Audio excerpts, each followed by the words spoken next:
What's up, everybody, and welcome to the first episode of Big and Vlad's Movie Reviews. I'm Big. I'm Vlad. And we are going to talk about the highly anticipated X-Men Days of Future Past.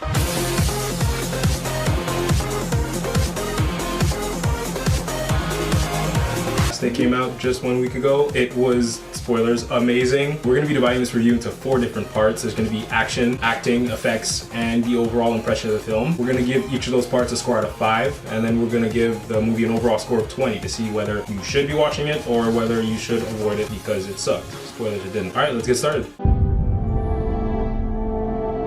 You'll need to go into the past to end this war before it ever begins. Alright, for the action part of the film, there were a lot of great set pieces. I like that there was a minimal use of CGI in order to favor more old school action. I mean, it's kind of a weird thing to say when we're talking about a movie featuring superheroes and mutants, but it really comes off as it's a better use of CGI to minimize it in order to make the rest of the film look way better. There were a lot of great action scenes, including Quicksilver's scene where he stole the show and made everybody laugh. Amazing. It was just 5 minutes of straight laughter. When Magneto lifted an entire baseball stadium and set it down around the White House, that was a football stadium. Oh, okay, yeah, football stadium. Oh. Which makes it even more huge. The fight scenes with the Sentinels in the future parts of the film, who looked properly scary, by the way. They were ridiculous, and I like that they fit Mystique into the entire part of the Sentinels in a really coherent way. It made a lot of sense to have Mystique's powers put into the Sentinels so they could adapt to whatever was happening. So when it comes to the action, we can just say that Bryan Singer is back. He gave us everything that we wanted to see in an X-Men movie. We're talking about Iceman doing the ice bridge, Bishop powering up his gun and just shooting at those Sentinels. I'm just saying it was amazing. Another thing that I really liked, they really had to emphasize on Wolverine's fighting abilities and not just his mutant powers, because you have to remember, spoiler alert, in this movie he doesn't have his adamantium bones yet. His claws are pretty much just, his bone claws. Just the regular bones. He can't just depend on like the fact that his bones are not gonna break if he punches you in the face or something. Another thing that I like Big mentioned, is the fight between the mutants from the future and the Sentinels.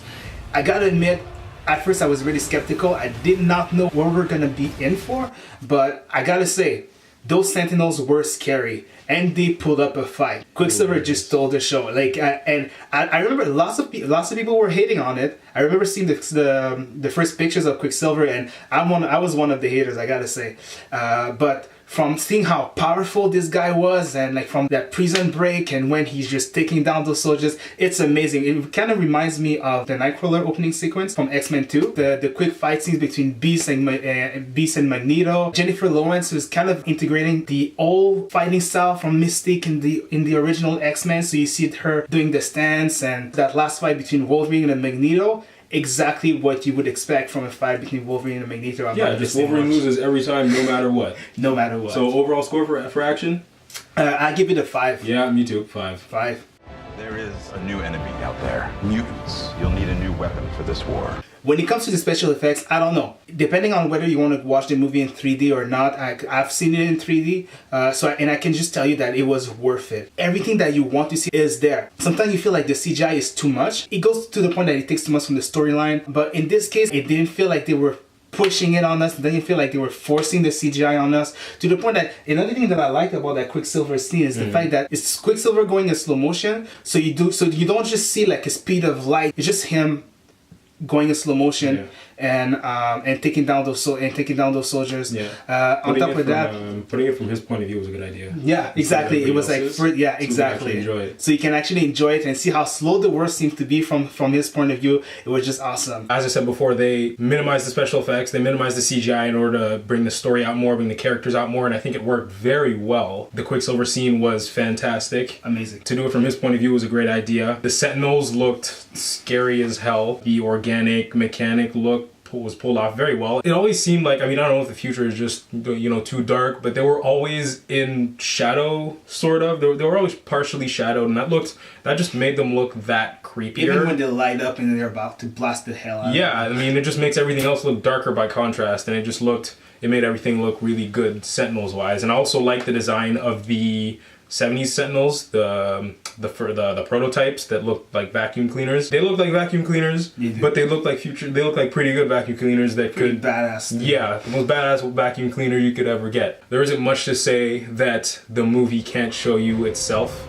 Everything was pulled off really nicely. Everything looked really clean, and it wasn't redundant at any point. Even if you watch it in 3D, it won't. I mean, if you're prone to headaches while watching movies in 3D, the effects wouldn't add to that at all, which is nice.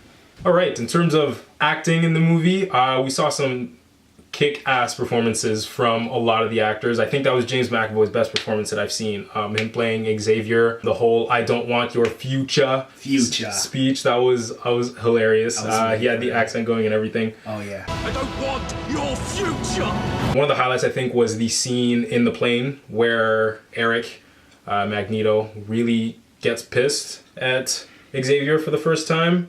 And you see the effects of him getting angry on the plane. I mean, Beast is trying to pilot it, but that's not exactly going well, and it takes calming Magneto down before, they crash. It was emotional, I think. I think the whole Eric and Xavier dynamic was very emotional in this one. I think Jennifer Lawrence really came into her own as Mystique in First Class. She had the character down, but it was kind of flat. But I think she really came into her own with this film, especially since it focused more on her. So that really it went really well for her. Another great performance from Hugh Jackman as Wolverine. I mean, we can't not have Hugh Jackman play Wolverine. We can't replace him. It's like Robert Downey Jr. He is Tony Stark. No one else can do it. Otherwise, yeah, the acting, I'd give it a 4.5 because there wasn't enough Quicksilver.